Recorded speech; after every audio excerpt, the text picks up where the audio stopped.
right. Hey, y'all, this is Sister Nayyirah and my co-host, Brother David, my husband. Well, we are truly excited for you today to bring forth episode number 13. Yeah. Heal on Purpose. Listen, we missed last Tuesday because we was in the beautiful city of Mexico. However, we are here today to continuously to provide solutions to eradicate generational traumas, dramas, limiting beliefs, and self-sabotaging behavior patterns. Our focus, our goal, our intentions is to repair the family spiritually, mentally, emotionally, and physically, regardless to race, class, creed, or color. If you are listening to Heal on Purpose, you have a place with us. So what we're going to ask you to do, because this is a live broadcast as well on Facebook, we're going to ask that you go ahead right now and share the live, okay? And for my podcast listeners, we're going to ask that you like and subscribe to the podcast, ensuring that every single week you are tapped in with us. And so today, I am not doing this show and interviewing somebody else. I have my husband here as a co-host. We decided to do something very different, and that is to do a question and answer with Sister Nayyirah and Brother David on any topic, any subject at any time. So right now, I'm going to turn this over to my husband, y'all, because y'all know I'm the talker, right? I'm the speaker, but I'm going to turn it over to my husband so that he can just go ahead and say what it is that he want to say to get us open and ready, because this program going to be lit. And last but not least, and like I said, I am the talker. If you have not had the opportunity to get your questions in, do not hesitate to put it in the chat, and we will go ahead and answer your question as well. So I'm turning this over to my husband, y'all. Welcome to Heal on Purpose with Sister Nayyirah and Brother David. Thank you, sweetie. Thank you, family, for tuning in. I am extremely excited to share this hosting platform with my wife. We are finally doing something together. Not finally, but we are doing something together, which is actually something that we've been talking about for some time now. We just never got to it. However, I'm really, really excited, though, about doing this because we have some very good questions. And I'm just looking forward to digging in. And thank you to those of you who are already tuned in. We definitely appreciate the comments and the questions. So let's get it started. Yes. And with that being said, let me just say this, because I know the people want to know, okay? This is one of these things where the people want to know. Before we get involved in the questions, y'all know we just got back from Mexico. All right. Yes, and Mexico was definitely a work trip. I know it be looking like we be on vacation, and we do. However, it was a work trip. And so the people want to know, babe, what was Mexico like for us? So I'm going to let you start out with that beautiful question. What was Mexico like for us? Wow. Well, I'm going to start it off like this. It was definitely a culture shock in terms of the language barrier, right? Because we had to do everything through Google Translator, which is fine, right? But at the same time, it made us very aware of what we need to do, like very, very quickly in terms of learning another language. So we're definitely going to explore Spanish now because we realize the importance of our communication level expanding the way that it should be so that we could communicate at least more in depth with our audience and or the world at large, right? And that's really, really important because communication shouldn't never be a barrier in that sense, especially when we're talking about helping the world at large. So yeah, that was the first part, right? Well, at least the part of our experience. I'll start with that. So yeah, traveling in the city of Mexico, first and foremost, it was not touristy.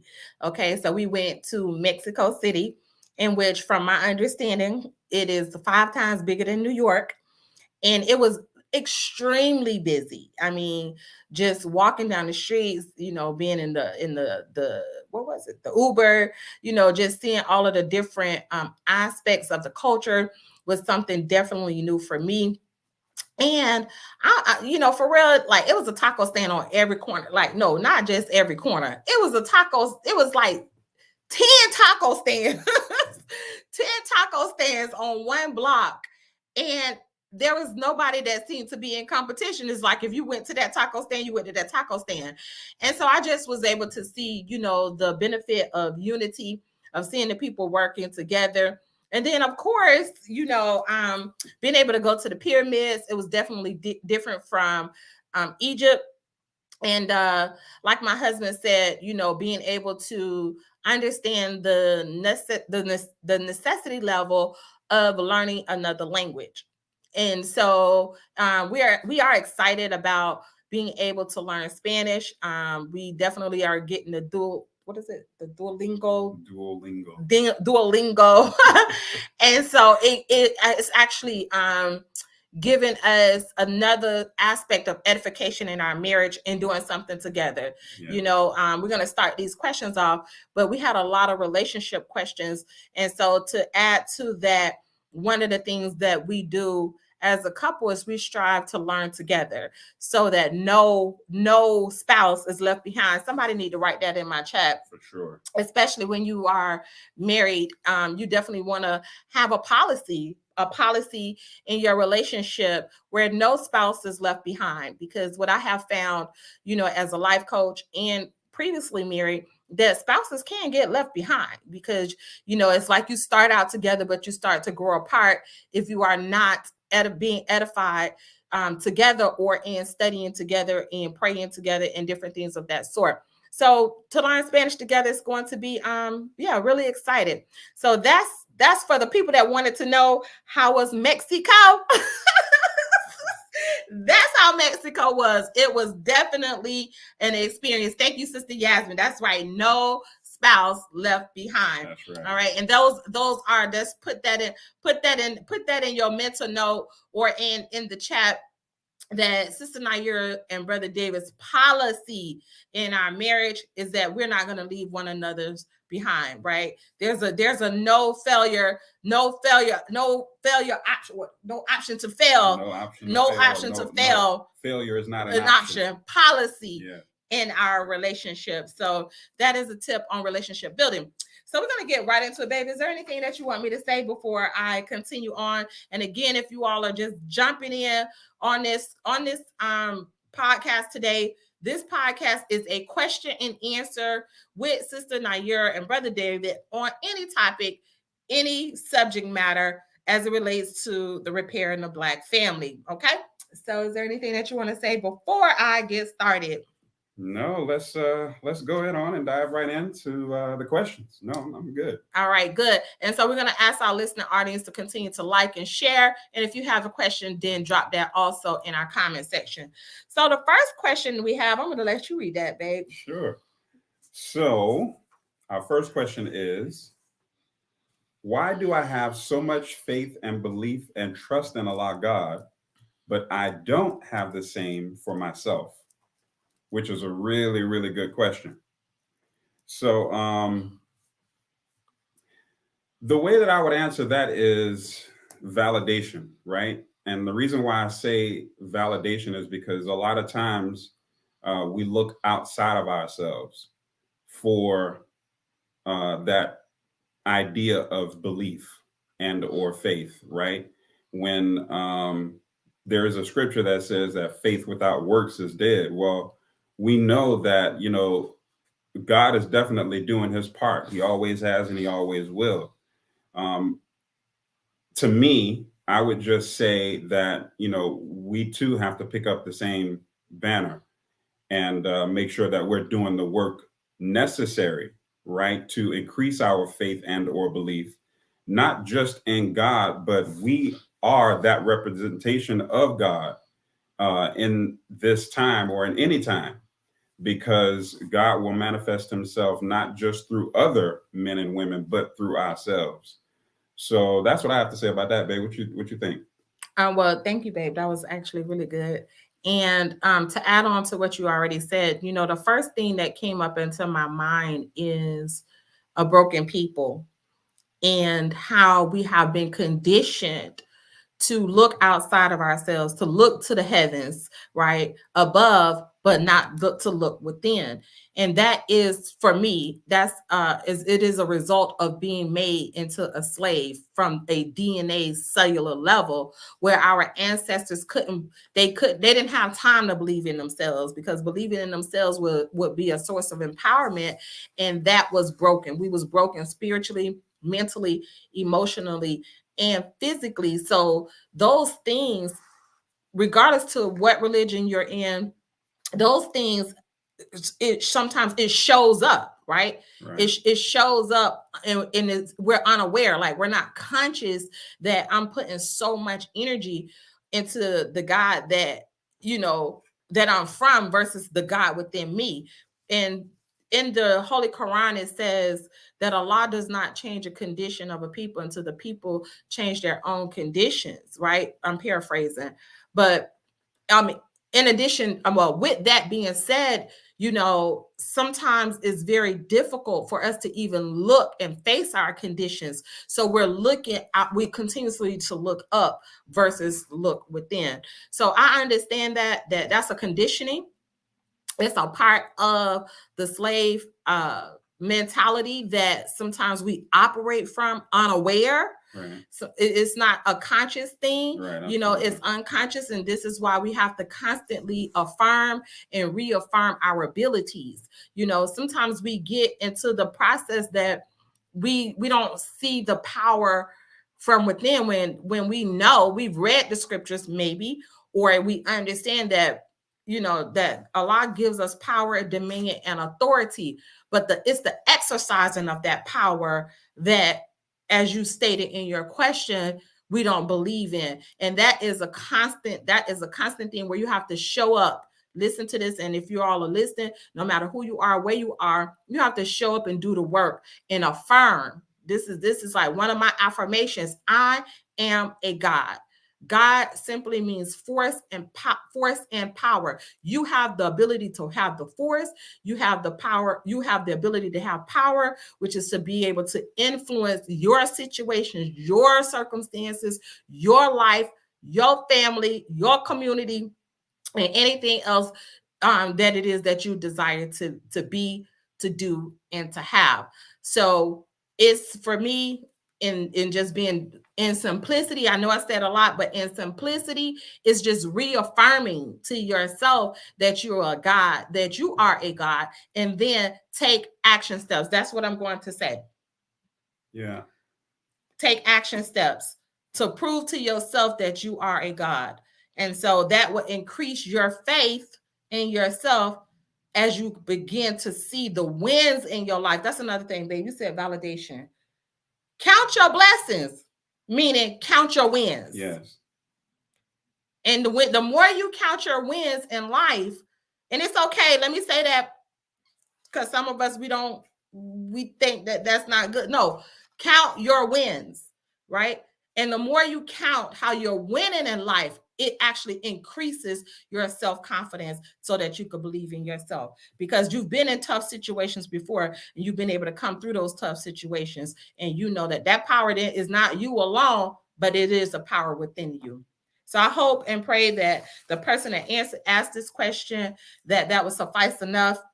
And again, everything that we say here, it is our view, from our viewpoint, our experiences, and we're going to reference it to the God. So that's the first question. Did you have anything else you want to say, babe?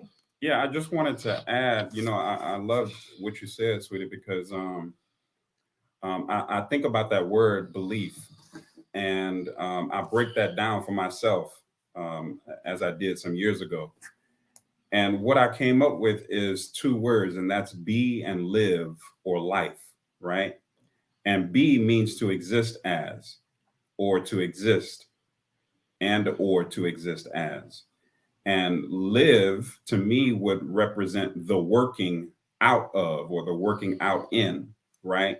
So just putting that together, I could just ask myself the question, what am I working out in as it relates to my belief or my existence? How am I working out that faith or my salvation or my mission or whatever it is that I'm looking at, so that I can exercise the idea of belief in myself so that I am expressing what Allah has put in me. Oh yeah. See, now y'all see the chemistry. Y'all see the chemistry because I'm about to bounce with that too. Okay. And again, if you are jumping on, we are taking questions and answers. We have a lot of questions here. So, you might want to get a pen and a piece of paper. So, to that last question, which was the first question, to the last question, and this is why we need a support team. Because you're right, it's hard to believe in yourself. Yeah. And sometimes you need to be attached to people that believe in you until you can believe in yourself. So a support team, like-minded people, don't be around the negative naysayers that every time you have something that you want to do in your life that, your faith is counter intention on your faith in yourself. You definitely want to be around like-minded people or in people that's higher than you. Let me say that again for the people that's in the background that did not hear that. Right. You definitely want to be around people that appears to be higher than where you are so that it can give you more aim and aspiration to develop yourself. Yeah. So that's what I would say too. That being said, we're going to move to the next question. Again, if you are just tuning in to Heal on Purpose broadcast with Sister Nayyirah and Brother David, we're going to ask that you go ahead and like the post, share the post, and shoot us some questions as well. So, babe, what's the next question? All right. So our next question is, how does one rehabilitate a friendship or relationship with someone after a misunderstanding? Ooh, y'all giving us some questions today. That is a really, really good one. And so, since I ended off, I'm gonna turn it over to you, babe. No, actually, I want you to go ahead and go first because I went first last time. I just want to make sure that we're bouncing back and forth, if that's okay. Mm-hmm. So first and foremost, rehabilitation. So my viewpoint is that you have to acknowledge it first within yourself. So somebody write that in the comment section. And if you are listening to my podcast, I want you to write this in your notes. Acknowledge that, okay, there is something wrong. There's something that's happening with this relationship. Why do you say that, Sister Nayyirah? Because we can find ourselves in the point of, I'm good, it's all good. No, acknowledge first, tell yourself the truth, second, and then take responsibility for what you may have contributed to the relationship that needs to be rehabilitated. You got to be fine. You have to find something in the matter, even if it was the person that 100% that person did X, Y, and Z from your viewpoint. But there's always, listen up, family, there's always room to take responsibility. That's right. And so when we can do that, starting with self, taking responsibility, acknowledge it, and being truthful about the process that needs to take place, then that's when we start to further develop the process to rehabilitate that relationship. Somebody put it in the chat, acknowledge the wrong. Absolutely. That's why I love, the teachings of the Most Honorable Elijah Muhammad. As a student of the Honorable Minister Louis Farrakhan, there's a blueprint for everything. Right. And we do have those 8 steps of atonement, which is a formula, right? So if somebody is listening, I would like for you to put that in the comments, the 8 steps of atonement, but that's a formula for success. Right. And as people that we have had broken relationships for over 400 years. Okay, we didn't just get into broken relationships, right? It's the art of communication. Communication is the universal solvent. Right. there has to be a willingness to communicate. Yeah. Because 9 times out of 10, from my experience and as a transformational life coach, when things go wrong, people automatically fall out of communication. You have to first get in communication with yourself, meaning, okay, I got to work this out. It's called touch and agree. You got to go into agreement with, I'm ready to work it out. And then reach out and touch. So, right? You got to pick up that phone. And personally, I would say pick up the phone and set a meeting. Be able and willing to share space with the person, even if the person do not want to share space. That's where you have to be inviting enough and say, can we go get a cup of coffee? Right. Because if the relationship is worth saving, then it's worth you making the necessary steps to go ahead and mend the relationship. So be willing to share space with the person, invite them out for coffee or tea or, whatever it is that you all do, but put it in a public space so that now both parties have one another's attention. So share space, be willing to touch and agree on you taking responsibility, and then allow that other person, allow them to have their experience with you in the relationship. Meaning, if they do not agree with you, it's totally fine. All you want to do is to be able to be the one that is taking the higher road to provide solutions. That's what I would say, starting out with intention. Intention is everything. Intention is everything. So that's my viewpoint. What do you say, babe? Yeah, you said it, baby. I realize even more now, why I'm married to you. Oh, here we go. That's right. That's just the truth. That's just the truth. Because okay. I think about that word, or at least that phrase, willingness to experience. Because you're absolutely right. We really have to look at what is it that I'm willing to experience with this particular person as it relates to atonement, to get this relationship repaired or this friendship repaired. And I say that because a lot of times, we don't mind starting the conversation, but we haven't really thought about how the conversation is going to affect us, and or how is the person going to receive what it is that I have to say.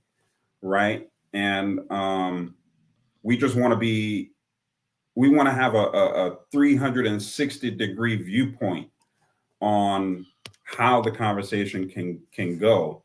And the reason why I say that is because, you really have to be willing to experience not just the good, because of course we're hoping that it turns out good. Right. And usually or typically, that's what we're thinking. Well, if I go to this person and I just apologize and say what it is that I have to say, we'll be all good. But that may not be the end result. So you also have to prepare yourself for what may not be a good response to your apology and or your attempt to repair the relationship. So that way, when whatever comes, you're willing to experience the response. And it puts you in a better space. It puts you in a better space to be able to receive what it is that this person has to say. Right. So I definitely am looking at, the whole idea of willingness to experience. And that's a very good point, Sister Anissa. What if the person does not want to mend the relationship, which is, very valid. It's a very valid viewpoint, because if the person doesn't want to mend the relationship, the way that I look at that is, if it's something that you really want to do, and I'm talking about the person who's willing to step to the person, and if they don't want to have a talk, then me personally, I would write the person, whether it's email or a physical letter or a card or something, so that you have the opportunity to still put it out there, right? That you would like to move on and or put this relationship or friendship at a better place than it currently is. And I think when you do that, then you literally start to move the parts in the relationship to a better space versus letting it just exist or fester where it is. That's what I would say. Absolutely. And that's a very good point, babe, where you say write the person a letter. Remember, communication is the universal solvent. And so we have to, again, be willing to have or not to have. So be willing to not have someone talk to you, right? Because everything is energy. Yeah. And so if you are not willing to have that person not communicate to you, then guess what? That also is a form of resistance. So you just want to clear out the resistance and be willing to allow that person to not have communication with you.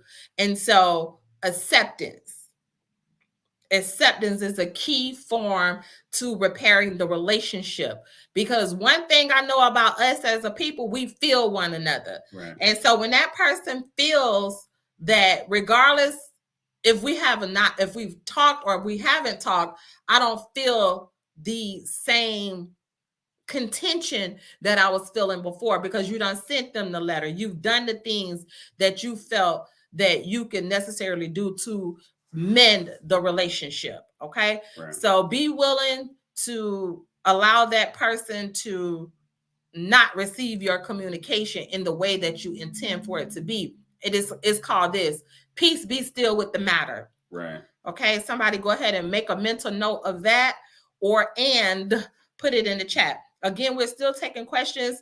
We're going to move right along, and I hope the person that had that question for us, that was a good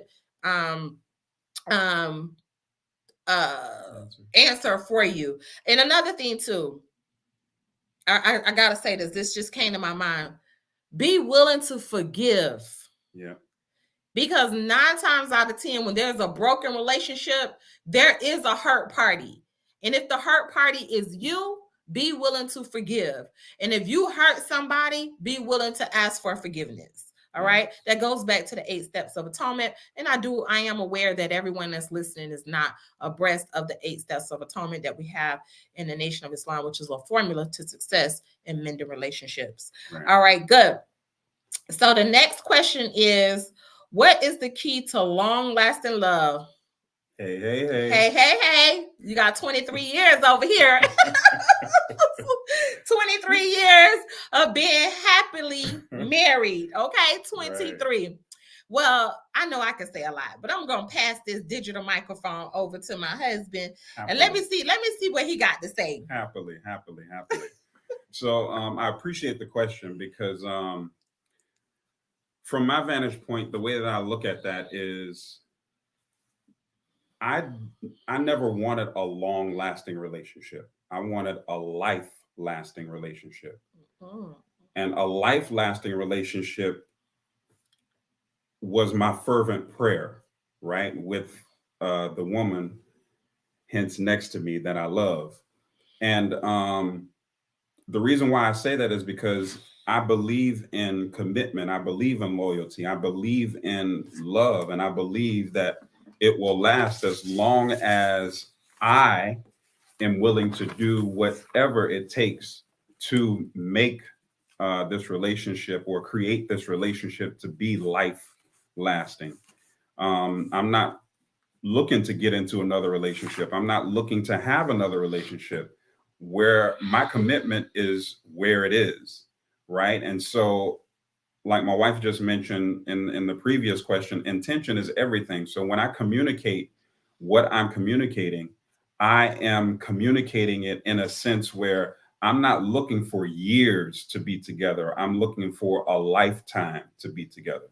So I believe that is, excuse me, very much so key when we're talking about having a life-lasting relationship. And then my other point is expectancy, right? A lot of times we go into relationships expecting things in our own minds, and that expectancy lasts for forever, and we don't even communicate it most times with the other person. And then when something else happens, then we become disappointed. So I really too would like to just share that the idea of expecting someone to do a thing for you or with you, to don't do that in a sense where it's a selfish communication, like you've just kept it to yourself, because then it's not beneficial for the couple, right, for the unit. So I would just say to make sure that you communicate whatever those things are, so that that person is fully abreast, whether it's a comfort thing or a discomfort thing, as it relates to treating you or not treating you in a certain sense or manner. And then that way that person and or you are not shocked and are not upset when those quote unquote expectations are not met. Beautiful. All right, y'all. Y'all heard it. So, in addition to that, and I'm going to ask that you go ahead and write these down, because this is not just a talk. It's really, uh, it's a formula, right? These are formulas that we're giving you, from our viewpoint of how, and why we've been so successful in helping ourselves, starting with ourselves and being a good example with the repair of the Black family, and our efforts to pass on successful actions so that we can be holistic, spiritually, mentally, emotionally, physically, individually, as a family, as a community, ultimately as a nation and the world. So, the question was, what is the key to a long lasting love? First and foremost, love seeks to please. Okay. So when you love somebody, you are willing to take care of that individual, which to me, taking care means paying attention to the other person, which is your spouse. In addition to love seeks to please, and you are paying attention to that person, have you established, or you should, we recommend that you establish core values. Oh yeah. What are the core values in the relationship? See, when you have core values, that's the standard, right? And you can always go back and look at the agreement in the marriage. The agreement is not just your vows, because we've been married 23 years, and we have to constantly, not constantly, but periodically renew our core values, because as we grow, as we change, our value system change. Some things remains the same, but growth requires change. Right. So we have to, look at it and reevaluate where we are in the relationship now, because we're not the same people that we were 23 years ago when we met. So we set core values, which is the policy in our relationship. Okay. So you got to have, what I said, we use the term policy, but it's what is the agreements in the marriage, right? And these things are not just talked about, family. I recommend that you should write them down, so that you can go back and revisit the core values, and then talk about it. Like, you got to stay in communication as it relates to that. Then the next thing is dating. Like, my husband and I, we truly like set aside time that we literally date one another. Okay. He know my favorite thing is I gotta go to the movies. If we don't go to the movies at least once a month, I might be a little cranky, right? Right. So it's just our time out. You need time out for the relationship, because we're gonna always be the children's mother, or the father's child, the father to the children, the businessman, the businesswoman, the such and such, the soldier, and all of these different things. Okay. Right. So you got to have your husband hat on and your wife hat on. That's the assignment. Okay. We understand the assignment over here, that we do have the role as wife, and we do have a role as husband outside of everything else we do. And we honor one another in those roles as much as possible. Create. Okay. You got to become, or ensure that there's a level of creativity in the marriage. Creativity, create and recreate. the relationship. Keep the things that's necessary, and the things that don't belong, you got to be willing to destroy some things. There are some things that come in your marriage that don't belong in your marriage or your relationship. Because I understand, everybody ain't married, okay? However, that's the goal.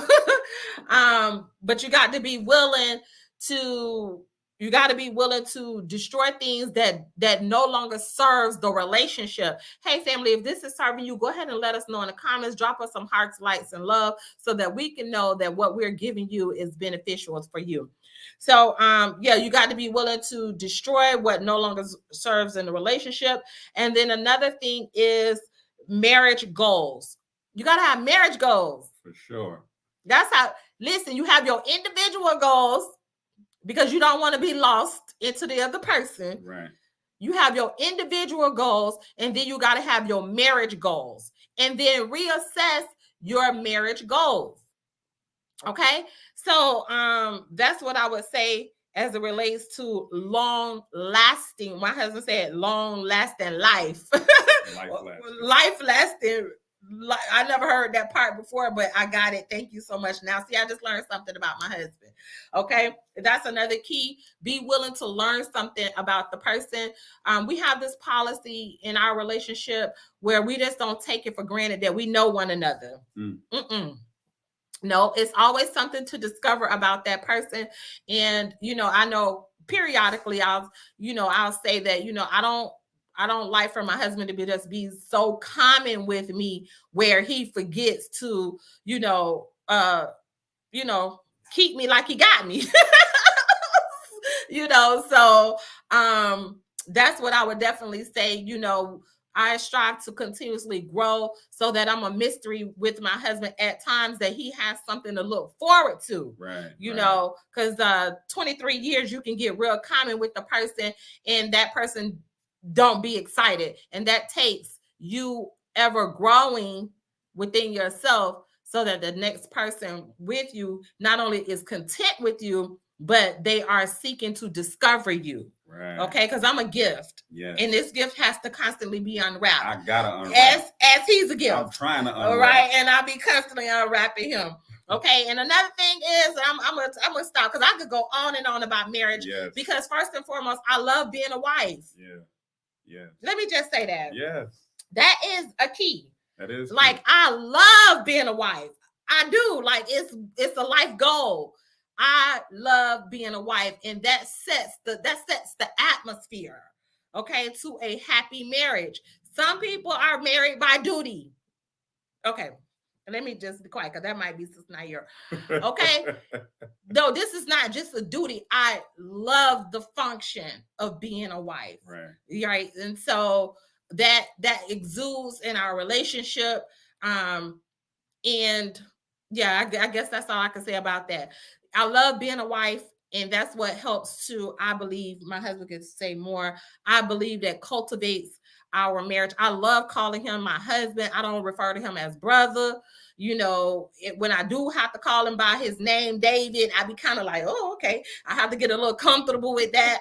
But I love saying my husband. Right. I do, so it's just the essence of me, that I'm just one of those sisters that I just love being a wife. I love being a wife. And I thank Allah that he blessed me with a husband that I can truly say is a man of God. So that's what I have to say about that. There's a question. Yes. You want to pull that up? Yes. What if one person have goals and the other one does not? Thank you for that question, Maria. This is where you start today. Okay. You start today. Marriage doesn't come with the manual. Somebody write that down, and then also take a mental note as you listen to the podcast. It doesn't come with a manual, but you have to, if you want to be successful, you study successful marriages. Oh, let me say it again. Come on now. If you want to be successful in your marriage, then you got to be willing to study successful marriages. So if you do not have a goal in your marriage, I would say it works. It works.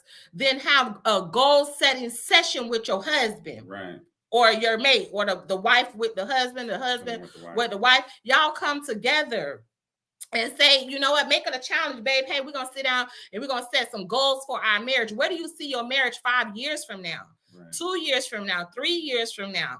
You understand? Like my husband and I, you know, when, can I share? Can I be very transparent? Yeah, let's do it. Let's do it. Let's do it. My husband and I, we decided that we wasn't gonna do no more car payments because I had a brand new car every single year, right? And we decided that we was not gonna get no more car payments. That the money that we was gonna be putting in car payments, that we was gonna be saving that money for travels because I want to travel around the world. Okay, so we had to come to a mutual agreement that if we gonna be world travelers, then we had to cut back on some other forms of luxuries. That's the goal in the marriage, to travel around the world together. It's not just my goal, it's our goal. Right. So in that, we had to be willing to make sacrifices. Mm-hmm. Okay, somebody needed to hear this message today because I done went on a whole tangent. So, so if this is you got to be willing to make sacrifices in the marriage that is going to benefit the whole of the marriage, not just for your now, but for your future. See yourself in the future of your marriage now. However you can visualize yourself, your marriage in the future, see that now, in the now. Okay, so that's what I would say in regards to that. And it starts right now, today, having a conversation, or tomorrow, y'all set up your time and make it, look, okay, this is for the person that asked the question. Y'all got to make it romantic. Like, you know, come on, babe, we're going to sit down and we're going to do some goal setting, get you some sparkling apple cider. What's the stuff we be drinking? The little apples, the sparkling grape. The sparkling. Right. Make it a whole cider. Make it a whole date night. Goal setting date night. Okay? And just trust the creativity that's going to come out of that. All right, I'm done with it. Okay. But you know what, though? That's important, though, baby, because, you know, the other thing is, and you alluded to this a little bit, but one of the things, too, that we do, that I found that we do, you know, just speaking to other men, but we begin to take each other for granted, right? And we want to get out of that practice, because one of the things that I do is I don't wake up in the morning expecting to see my wife in a good mood. I have to help put her there, right? So I have an intention as to, you know, what our day is going to be like. I don't really just want to think that she's going to be in a good mood automatically. So I don't try to take for granted, right, that she is happy with me, right? I'm looking for ways to invent myself to be who and what she needs as a husband. Because as a husband, I know that it is a part of my goal to create for her, right? And when she finds me using that creative power, well, then I know then that creates a bit of a satisfaction, right, for her. It creates some ease. So, yeah, I just wanted to allude a little bit on that point about taking each other for granted, because a lot of times we get into a marriage and we just think that that person is going to be husband or that person is going to be wife just by happenstance. My wife said it all, you know, you have to create it. Beautiful. All right, which leads us right to our next question. How can someone approach the spouse to start repairing the broken relationship? Well, we're going to say that you take some previous notes from the stuff, the talk that we just had right before that question, because literally we're looking down at the paper as the questions that were coming in. I would definitely say, again, as previously we said, be willing to take some responsibility and acknowledge where you are in the relationship, you know. And sometimes it just takes transparency, vulnerability. Not sometimes, it takes transparency, vulnerability, and say, hey, listen, I love my relationship. I know we're not on the best terms. We have broken this, that, and the other. But ask the question, can we work this out? Right. You know, the Honorable Minister Louis Farrakhan teaches us, and I do know that this question that came was not from somebody in the nation, but I want to say it in this manner. The Honorable Minister Louis Farrakhan says that if there's an ounce of love, an ounce, then that marriage can be worked out. Right. So first look and see if there's an ounce of love on your part, and then ask the spouse, do you have an ounce of love for me? And when that person says yes, then just know this, that there is room for opportunity for that marriage to be worked out. And I would say this, intention is stronger than words. So if you intend for it to work out, you go in it with the ability that I am going to repair as much as God would allow me to repair my marriage. And it starts with accepting responsibility. Mm-hmm.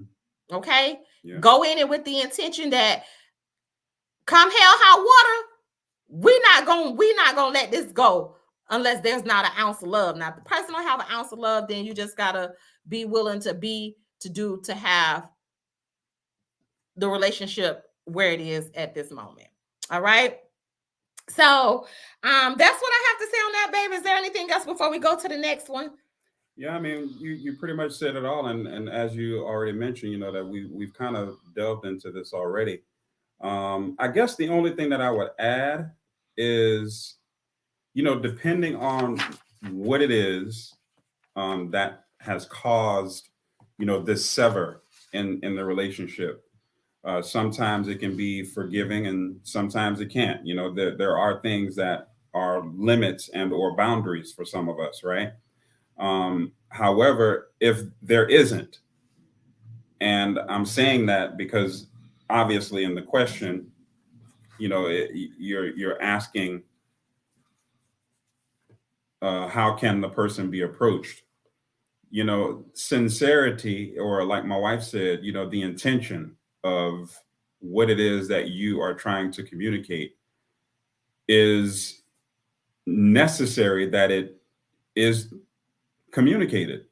So, you know, in your intention, just be very pure like in your communication, that an answer is really the intention of your communication to this person.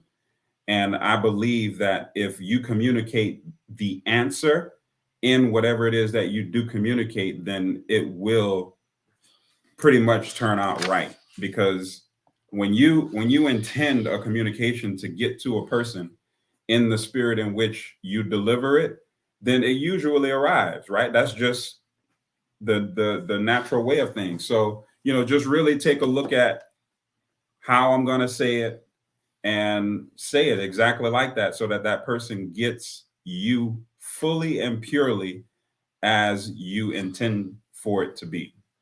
And last but not least, as we go on to the next question, do not be afraid to seek marriage counseling, couples counseling. Okay. You want to go to a successful blueprint. Now, don't just marriage counsel with anybody because they married. Okay. You want to look at the fiber of their love to see if it coincides with what you got going on, or seek professional help as it relates to marriage and couples counseling. All right. So here's the next question. We was only supposed to be an hour and we ain't got through half of these questions. Wow. Okay. How do you tap into your feminine qualities? Woo! All right, for the women out there, this is for us. Thank you all so much for the question. I appreciate that. Okay, get ready to take some mental notes and write this down. So, I would say, we have to recognize that we are the second self to God Himself. That right there is the divine feminine energy that we have to learn how to harness that energy with the knowledge, the knowingness that you are the second self of God. And when you realize that, that automatically places value on your feminine energy. Okay, it places value. You don't have to define your worth because it's already being given to you. Whoa, somebody write this down. You do not have to define your worth as being divinely feminine because it has already been defined by being the second self of God. Many of us is out of context and character because we do not know who we are and we do not know whose we are. We are operating from the mindset and the function of Satan's woman. Don't worry about it. You don't have to blame yourself because we was made that way. Okay, so you don't have to, go into victim mode because of that. You just got to now shift the energy from being Satan's woman unaware. Somebody write that down. Go ahead and take a mental note. You have to shift the energy of being the devil's woman because we was made that way. Okay, and now shift your energy in practicing being God's woman, the second self. You are not third, you are not fourth, we're not fifth, we are the second self. That's one tapping into that divine feminine energy, right? I'm not just talking about feminine energy. I'm talking about divine, like you are divinity. Oh, somebody say this is an affirmation for the Black woman, all women, but in particular the Black women. I am divinity. See, you got to constantly pour that into your spirit, and now it becomes the essence of your beingness because you are activating that divine feminine energy. We already know it, right? Or maybe we don't know it, but it's your nature. So it's tapping into the natural part of you. And we got to be taught this. And this is why I love the teachings of the most honorable Elijah Muhammad, because I didn't always know this. No. I didn't always know it. But now that I know it, I'm duty bound to practice it. Okay. Right. So we have to become duty bound to practicing divinity. Mm-hmm. Let me say that again, okay, for the Black woman in the back that did not hear this. We have to be in all women, okay, but I want to start with the Black women. We have to practice divinity. Right. Okay. How do you practice divinity, Sister Nayyirah? This is going to be real key. Y'all take mental notes and go ahead and write it down. Practice your intuition. Practice intuition, being intuitive, right? Because God is going to reveal through the woman. Be heart-centered. Get your mind and your heart in alignment, right? Your divinity is in your ability to practice compassion and love. That's divinity. So you start to take on the attributes of Almighty God. Right. Okay, by whatever means and name you call him, you take on his attributes. That's divine femininity. Okay, being wise, a woman of wisdom, because guess what? A foolish woman has no place in the kingdom. An ignorant woman, as taught by the Honorable Minister Louis Farrakhan, is a sin. So you got to practice being wise. Right. That's divine feminine energy, wisdom. Okay. Practice accepting. Do not be so resistant. Accepting things as they are. Okay? Forgiving. Here's one. Because we're about to eradicate Willie Lynch mindset. Come on. Collaborate. Drop it. See, disunity, mistrust, distrust, that stuff gotta go. That's not divine. That's not divinity. Okay? That's the mind of Satan. So when these things pop up, you gotta notice it. You gotta observe. Observe. Yeah. Observe it, right? And then be willing to eradicate it. And then, see, when you collaborate with another woman that's practicing her divinity, it rubs off on you. Right. This is how you can tap into your divine feminine energy. You got to be willing to be with a woman that's practicing her divinity. Okay? And it shows, it weighs on her. Some of us could be, say we practicing, but we're so masculine. Okay, I'm gonna leave that alone. Okay, be reflective. That's where y'all got to come in my life coaching classes, in my group coaching classes, because we could go there. All right, so be reflective. A woman that's reflective over her life, her circumstances, her God, her family, her children, her finance, being reflective. Because when you are reflective, now you are in learning mode. So you can be corrective to be able to rise up into your divinity. It's okay to know where you are and where you are now and where you will be as it relates to the feminine aspect, the feminine essence of God. Remember, we have both masculinity and femininity, but a woman that's second self to her, to the God himself, she's practicing her divinity. Right. Okay. And being able to have emotional strength. One thing that I know, you cannot be a weak woman. Right. When you're talking about divine feminine energy, you cannot be in a state of weaknesses where you give into every emotion that arises itself, because all emotions do not belong to the woman of God. Okay. And that takes patience, that takes prayer, that takes fasting, right? It's a discipline to be a disciple. Somebody go ahead and make a mental note of that. It's a discipline to be a disciple. And so as you're tapping in to that divine feminine energy, it takes discipline, because the world, Satan and his world and his little minions, wants access to the divine feminine woman. And it's not about what you wear, okay? As such as what's on your mind is going to determine what you wear. All right, so that's what I got to say. That I could go more on that. I just hope that I get real passionate when it comes to the woman and her divinity, and that's something that, not only do I pray for, but I practice. I try to practice being a woman that's after God's own heart. And so an affirmation for us is, I am divinity. Okay. And this is how you increase your divine feminine energy. You're right, tapping in, because it's already there. So it's about increasing and expansion. Okay, moving right along, because I know my husband can't answer that. But anyway. No, actually, well, go ahead, babe. I can share just well, a little share, bit. Share. Just a little. So in terms of this, and of course, I don't want to direct my answer to the women at all, but what I would like to share is to the men.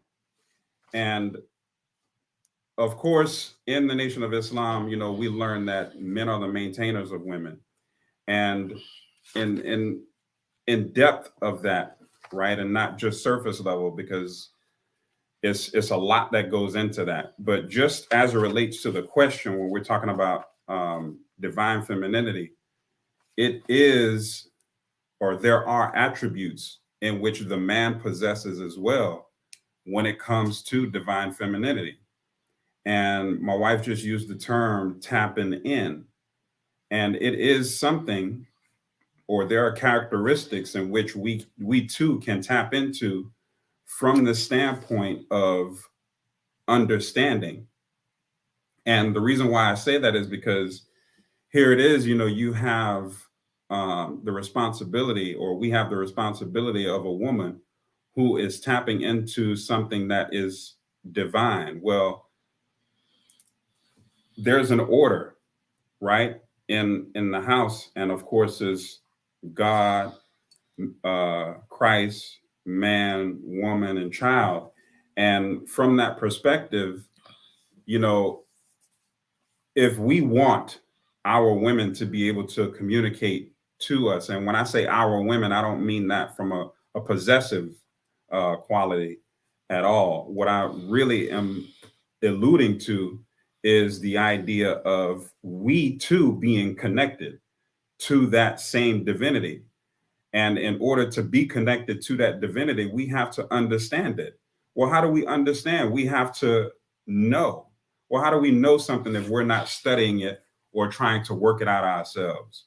So we definitely can tap into divine feminine energy as it relates to our practice, looking at what it is and how can we um, be a part of that divine feminine energy. Because look, if we are all children of God, right?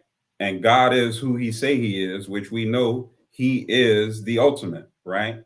And we are his child. That means that we too can tap into the same attributes that he has. And some of us are blessed more than others. But I'm just looking at it from a characteristic standpoint. And when we find our level of responsibility to tap into divine feminine, just like there is the balance of divine masculine, um, our women will be able to communicate better with us because we have now a better understanding as to what she is tapping into, and it won't be foreign, right? And we will have an understanding. And sometimes our ego and our pride gets in the way when we're ignorant of a thing. And that ignorance takes over an emotion, and then we don't know how to respond. And I'm talking from an experience standpoint, right? So when we don't know how to respond, we too can react emotionally and cause an upset that is not necessary, especially to the development or the life lasting relationship that we say we desire. So I would just really take a look at, as a man, what is it that I could tap into as far as one of those attributes could be, as far as intuition.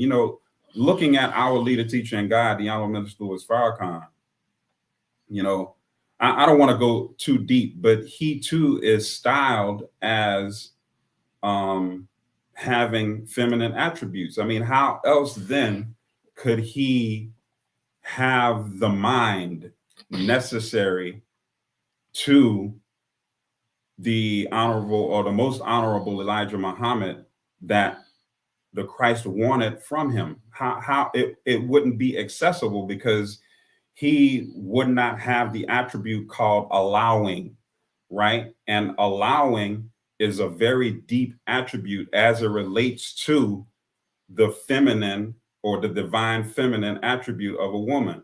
And it's a beautiful thing when we can help our wives or our mates experience such a thing when we're not ignorant of it.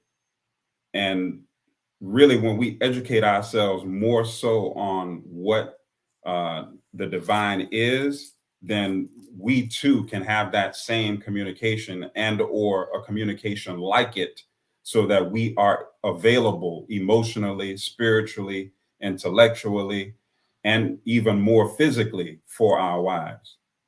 Praise be to Allah. There you go. See that's my husband. Okay, so with that being said, this broadcast was only supposed to be an hour, and I hope that they let us stay on this broadcast more than an hour. But nevertheless, because we have many more questions. Yes. So let me just try to get to the next one. This one was for you. How can I help remove emotional impediments from my son? Okay. So this is an in-depth question, and what I mean by that is it requires a little bit more investigation. However, when we're talking about emotional impediments, the quick answer to this question for me would just be auditing. And the reason why I share auditing is because the Honorable Minister Louis Farrakhan led us to a technology called Dianetics, and that process will definitely help him if that is something that he too is trying to get help with. And for those that don't know, auditing is a form of therapy, it's a form of counseling. Yes. That does not include drug or medication, psychiatric care. And I would say also, because I know we have to move on to the next question, is first and foremost, we have to, as a mother that has raised two sons, raising two sons, we have to teach them how to get in touch with their emotions. More than likely it's an impediment because they do not know how to express their emotions. So make it safe for your son to express exactly how he's feeling, whether you agree with the feelings or not, or even understand the feelings. But provide a safe place for him to express. Okay. Yeah, don't make him wrong. Yeah. So, you know, you have to really just get into good communication and say that, it's okay for you to tell me exactly how you feel, and then be willing to listen to him, and not just listen but understand his emotions. Most young men are invalidated when it comes to the emotional state of existence, because if you Black like me, you came up in a culture where Black men are told not to cry, right? You don't be doing all that crying. You're gonna be a little sissy, little whatever. Right. They are made fun of when they try to express their emotions from a younger version of themselves. So that's a part of a culture, an uncivilized culture. Right. So we have to recondition.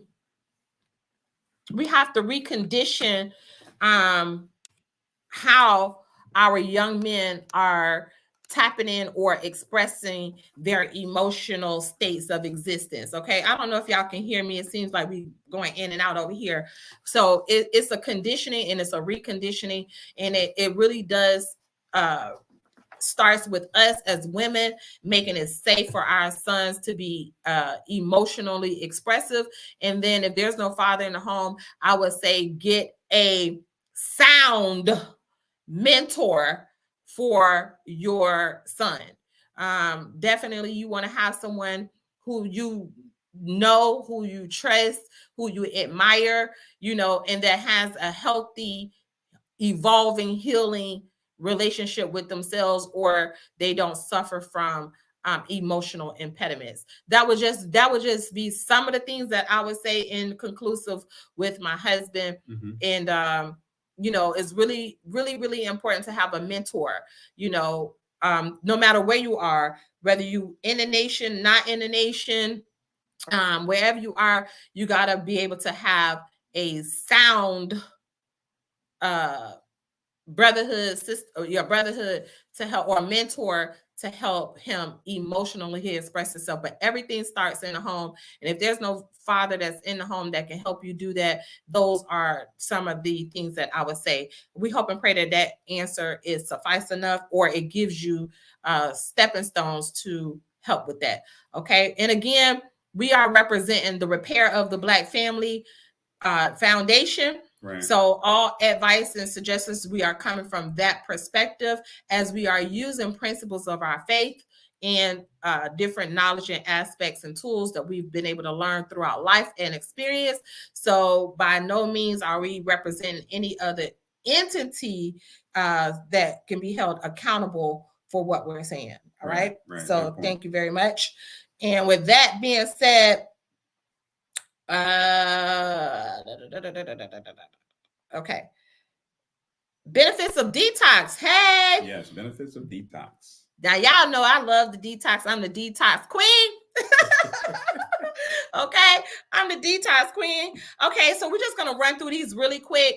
First and foremost, detoxing gives you a clarity of mind. Yes. Okay, if you want to clear some things up in your mind, detoxing is really, really good, because it get rid of brain fog. Okay, if you all cloudy and everything, and forgetfulness and all of this stuff, detoxing really helps. It helps to cleanse the lymphatic system, cleanse the debris from a cellular level. Okay. It helps with weight loss. It helps with what else? Skin. Right? You want to have that glow. You definitely want to understand that detox helping with that. Is nourishing to the gut, right? So the gut is your first brain.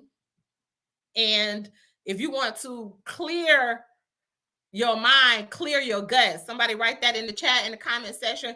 Clearing your mind is clearing your guts. So the benefit of detoxing is elevation, is evolving, and it's longevity, right? So you get to experience longevity when you detox. Weight loss, you get to get rid of all dis-ease through detoxing. Okay, detoxing literally get the impurities and the impurities out from a cellular level. Okay, you get to repair and restore when you detox. So those are some of the benefits of detoxing. Is there anything else you would like to say, babe? Just to add to the whole idea of detox or detoxifying, what you're doing is ultimately just take a look at that word, right? Um, Detox. D just means to get rid of or um, to banish from, right?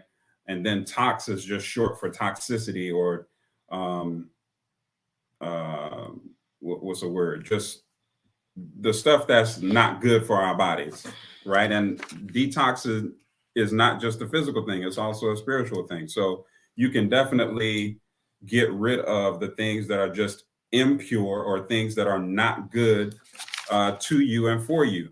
So it's just important in the sense of getting rid of waste, getting rid of toxic ideas, toxic habits, toxic impurities that lie in our systems is a very good way to get rid of those things so that we can purify ourselves to be able to be stronger, better, and clearer beings.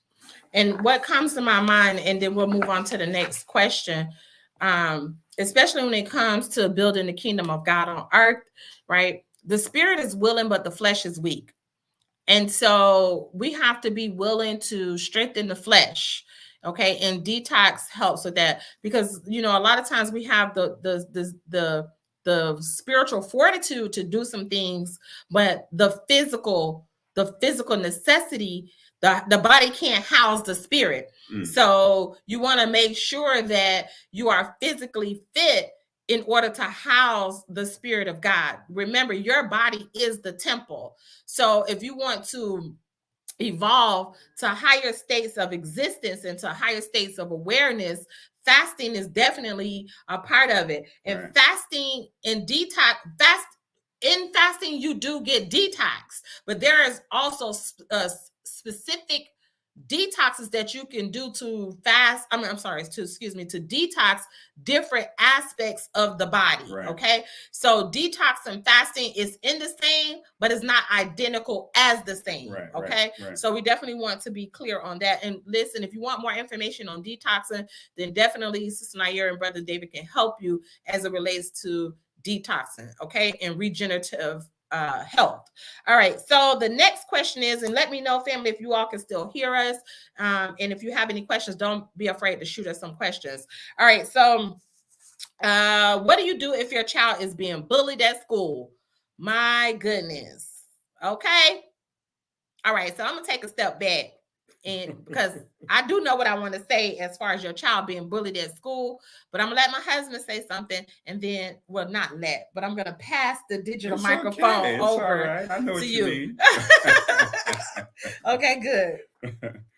So, I mean, me personally, I don't remember at least any stories where our children experienced bullying per se. But the thing that I would say as far as being bullied in school, what would you do? Or at least your child being bullied in school, what would you do? So, of course, I would investigate the situation as best as I can, first with my child, right? Find out what's going on, how long it's been going on, so on and so forth. Um, but I would certainly contact the school and just really get into communication or at least a better and deeper communication with my child so I can find out, why is it and how is it that he or she is being bullied? Because there's obviously a certain degree or a really deep degree of fear that's involved here as to why this bullying would be continuing or is happening, right? So I would definitely look at it from that aspect. And then two, I would just get in contact with the necessary people at the school and have a huge conference, right, with the person who's doing the bullying, their parents, and the whole staff, whoever it is that needs to be involved, so that we all can be taught on what's happening and what's not happening in the school, not or at least maybe even at a deeper level in the homes, but so that there's a level of understanding that is reached as it relates to both families and the school, so that a level of responsibility can be taken, and we aren't continuing to allow an upset to be created and destroy our children. Okay, that's my husband's response. I'm still growing on that level. So I have to be very transparent. First and foremost, I believe in making sure that your child is well trained on self-defense. That's number one. From the crate, from birth till they could throw a baby bottle. I believe in children being trained. That's just me. If you know me up close and personal, I train. I made sure my daughters and my children, they get their children trained. I made sure that my children was trained on how to defend themselves. Yes. That's one. That's not the first result, but that is a part of my solution. Make sure that your child is trained. All right. Okay, that's number one. Two, if they are being bullied at school, first, I always believe in having conversations. I had conversations with my children to make sure that you know how to tell somebody. And the first person you tell is me, because children out here killing themselves, y'all. Okay, so this is something that we cannot take lightly. So you definitely want to make it where that child can come and talk to you first. I have an open door policy with my children, and I made it very clear. I want you to tell me something before somebody else has to tell me anything. And that's the policy of the mother-daughter, mother-children relationships, daddy, family. But definitely with me as a mother, I made it aware that my children, you come talk to me, and I will stand with you in the right. Right. Secondly, these children are afraid to tell because they don't want to be known as a snitch. Okay. So we have to have a no snitching policy amongst the children. And these things are taught. So when they experience it at school, then there's a different type of awareness. There's no such thing as snitching. Okay. Right. And this is where you have that parent or the parent teacher conferences. And also you want to make sure that you can go in and make sure that there's a no bullying policy. Okay. Another thing is being able to get it, like my husband said, get in conversation with the school. You know, these are ways that you could take matters into your own hand. But I believe I'm like old school, how my mom taught me. We're going to go over and talk to the parents. Okay. But you want to go over, remember, intention is bigger than words. You want to go with the intention of resolve. Don't go over there like you just finna show up at somebody's house and be all that, because it's a different day, a different time. But as much as you can put peace in, order in, then as much as you can really bring down the resolve of bullying, because you got to go in the situation as a peacemaker. So that's what I would say as far as that is concerned. And you need community support in everything. I just truly believe that everything starts in the home. We have to teach our children of the no bullying policy, because you don't want your child to be a bully, or you don't want your child to be bullied. Right. So I believe that the conversation starts at home. And we got to go back to old school parenting. Okay, y'all let me know if y'all agree with these things. Put me some hearts, likes, and loves. Show me some yellow hearts. Okay, share this live and let us know how we doing with this broadcast. But go back to old school parenting. Okay, don't be afraid to talk to your children and find out how their day is going. Right. Because most children that's bullied, they don't have conversations and tell the parents that they are being bullied. Okay, and this is why it continues on. It continues on because the initial conversation is not had. Thank you so much. The initial conversation is not had. So that's what I would say. And thank you for that. You say you love the podcast. I really thank you so much for that. So have the conversation with your children. And, again, I believe in getting trained, because self-defense is real out here. Okay. So what is that? What's the next one? Okay, here's another one. These are a lot about the children now. Okay. What age should you have a sex conversation with your child? Well, I believe, birds and the bees, you start as long as old enough as they can comprehend. Right. Okay. Old enough as they can comprehend that the level of maturity of that conversation. Right. It is definitely, the parents have to gauge that based upon maturity level. Okay, because if you don't teach your child Trust me, YouTube, internet, they friends, the schoolmates, they cousins, somebody is going to be willing to have a conversation. So it's better for you to have a conversation before somebody else have the conversation, or another child introduces it to your child. And there are some things that's just irrevocable. Once they get not only the conversation, they get the experience. And I know from not just research, but personal experience, these children are being exposed to pornography and all these other things at a very young age. I'm talking about 5, 6, 7, 8. So the earlier you can gauge that child's ability to have the conversation, you want to put the do's and the don'ts of what is your family policy as it relates to that. So again, these are just some of our viewpoints. It's not necessarily law, okay? But if you could take what's good, take what's good. The rest, leave it alone. Right. Okay, babe, is there something you want to say? Yeah, I would just add, when you lay down the do's and the don'ts, just also remember to get their idea on what you're having a conversation about. Find out from them, what do they think about such and such and so, because what it does is you want to create a conversation about this, because the conversation needs to be healthy. It doesn't need to be very aberrated. Yeah, just do this because I said so kind of right thing, right? Because you don't want to create an upset. You don't want to create an unknown, and when I say an unknown, you don't want to just give them some information that they aren't able to process or think with, right? Like my wife said, you want to make sure that they are ready with a certain degree of maturity to have the conversation that needs to be had. And that way too, you don't leave them lost in what it is that your viewpoint alone is. And then when the conversation is done, you've actually had a dialogue, and there's an understanding, and not just you doing this because I said so.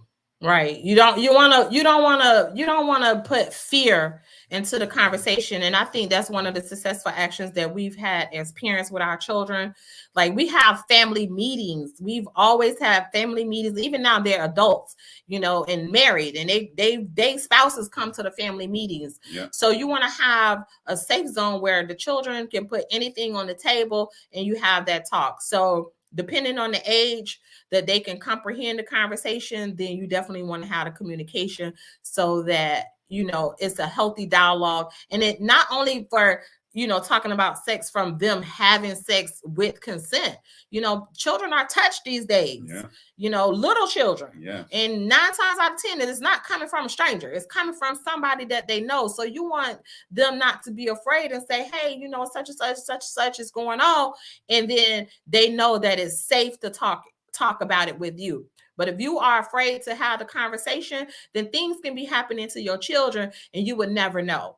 Okay. So you definitely want to make a safe zone, right? Like a safe zone conversation when it comes to any subject as it relates to your children.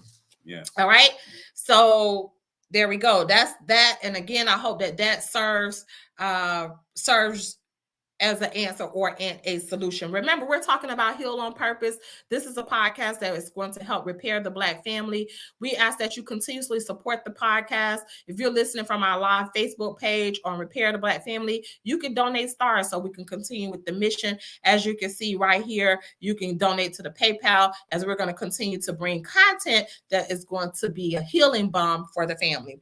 Right. Next question is, what age should we, these are a lot of, okay. No, what is self-care?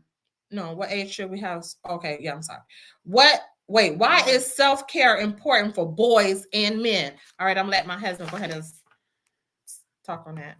Well, even though it started with the woman, it's still self-care. I mean, we do need to take care of ourselves as young boys and or men, and it extends past a physical self-care, right?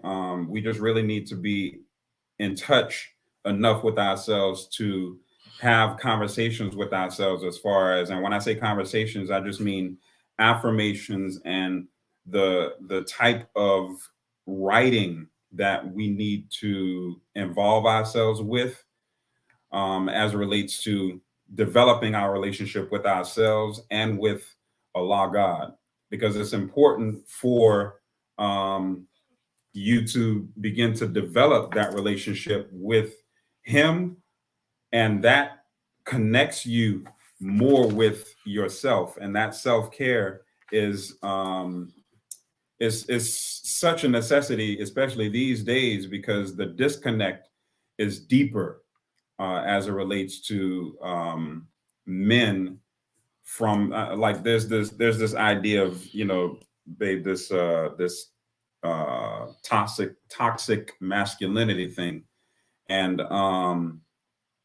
just the whole idea of that and how it's being pushed is I mean, it's more so a political thing. It's just something. It's a device that's used to create argument, but there are parts of it that are true when it relates to men being able to take care or put attention on ourselves, with the self-care respect versus a dominant,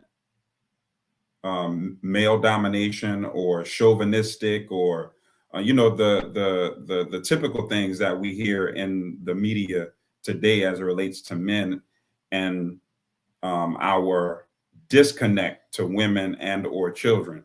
So I mean, to me, those practices will really allow for a man to be able to dive deeper into himself, and be able to show how, oh, hi, Jessica, um, how to, continue to heal that relationship with himself, so that he's more available for his mate, or his spouse, and his children.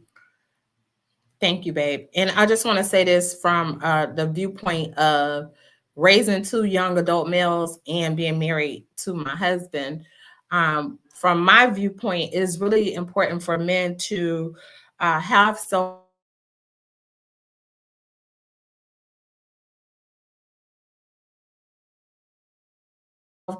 because, right, it builds a level of intimacy, of being intimate with themselves, of knowing how what serves them, so that they can be attentive not just to themselves but attentive to others. For me, in raising my sons, I've personally felt that there's no way that they can love somebody outside of themselves more than they love themselves. And that love is not a superficial love, meaning like they look good and they lotioning down and doing all of these things. It's beyond that, right? Self-care is being able to for me, is being able to acknowledge yourself, acknowledge that you and who you are a God, right? Caretake of your spiritual, caretake of your mental, caretake of your emotions, especially when it comes to emotions, because in a man that's unavailable emotionally, it causes disconnect in the household, disconnect with themselves, disconnect with family. Right. So me watching my husband go through working on himself, healing himself from where in aspects of his childhood where he did not have the opportunity to explore certain aspects of emotional what I want to say availability that spilled over into our marriage. And that's another thing with coming together and being able to heal on purpose, watching that process, and then also helping my sons to grow through that process has been an absolutely beautiful thing. And a man that's healing creates a family that's healing. Let me say that again for those that's in the back that didn't quite get that. A man that's healing is going to help create a family that's healing. Remember, family, we have been broken for over 400 years in the wilderness of North America. There's always a journey to healing. And that first step to healing is building an intimate and personal relationship with the Lord of the worlds. Okay? So that's what I would say. Self-care is self-love. All right. And thank you, Jessica. That's one of my mentors. All right. Why isn't, and this is going to be the last question, why isn't much emphasis on boys waiting to have intercourse until marriage like girls. Well, can I start out? Yeah, go ahead. Okay. Go ahead. Let me just say this. I'm gonna always take it back to the breaking process. Yeah, I'm gonna sure. always take it back. Okay. If y'all know anything about Sister Nayyirah, you got to get this book, The Willie Lynch Letter and the Making of a Slave. Okay. 9 times out of 10, our men from the breaking process was used as studs. They was used to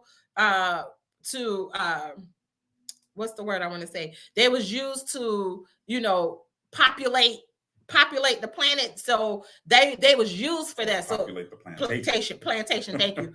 They was used for that. So what you are seeing is a residual effect. That's from a DNA cellular level, that it's okay for men to sleep around, do these things, activate. That's a sign of manhood when they're able to do that. So there's not a lot of emphasis. And to me, that just comes back to the breaking of a god, okay? And the making of a slave. Write this down. The breaking of a god and the making of a slave. We are looking at generational trauma, generational drama, generational self-sabotaging behavior patterns. We were made that way. Right. So that's the root cause of it. But now in these days and times, we are living in a sex-driven, craving society where it's purposely done from spiritually, mentally, emotionally, and physically to get our children and take them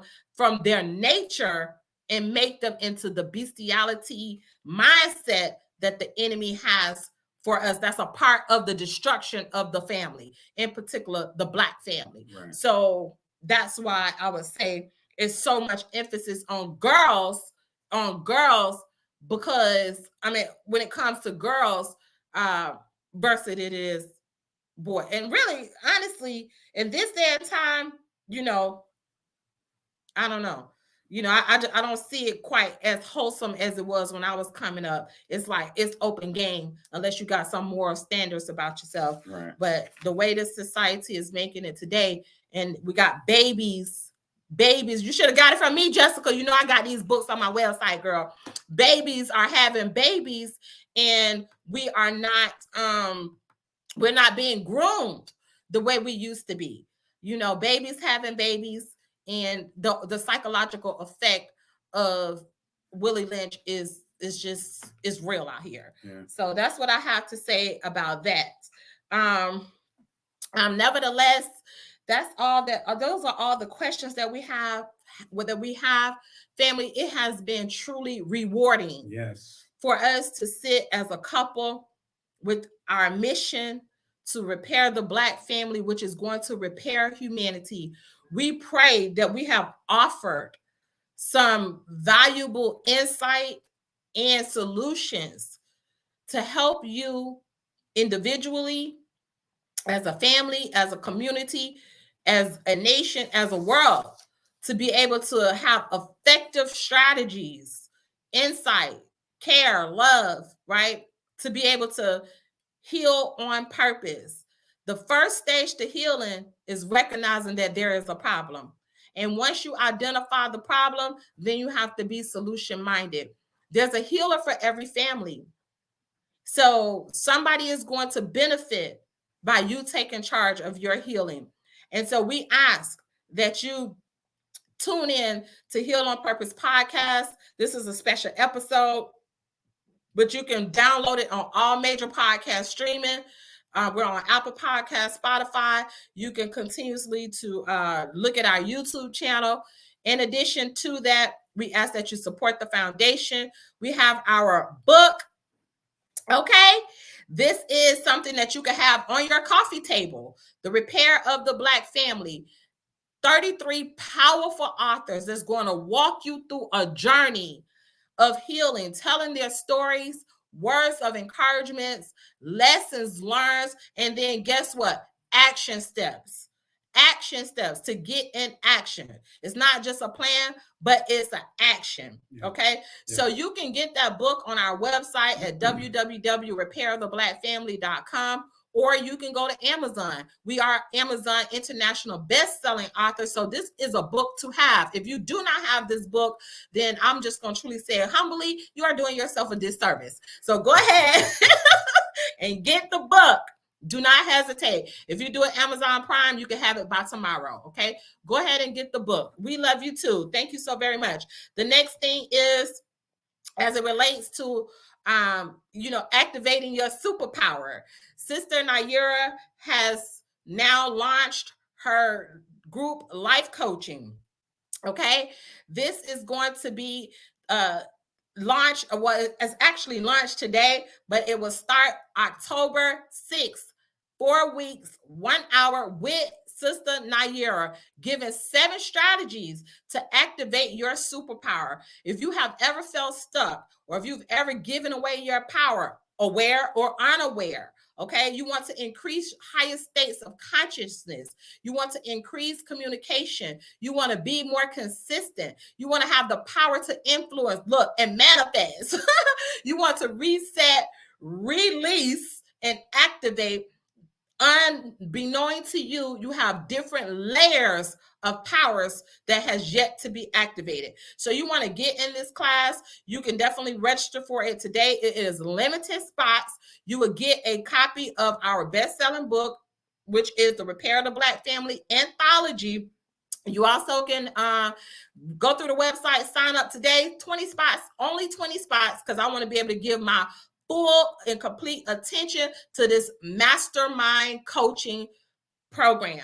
You can register today. You also can get it on a firm. Okay. So don't let money or time be a distraction. Invest in you so that you can elevate and take yourself to the next level through activation. And is that it, babe? Oh, last thing, merchandise. If you do not have your Heal on Purpose t-shirts, it's time for you to get your Heal on Purpose t-shirt, okay? Unapologetically healing, heal on purpose. You get to wear your affirmations on your chest, okay? So do not hesitate. Get your shirts today, and just know this, that is your time to heal on purpose. We love y'all, family. Thank you again.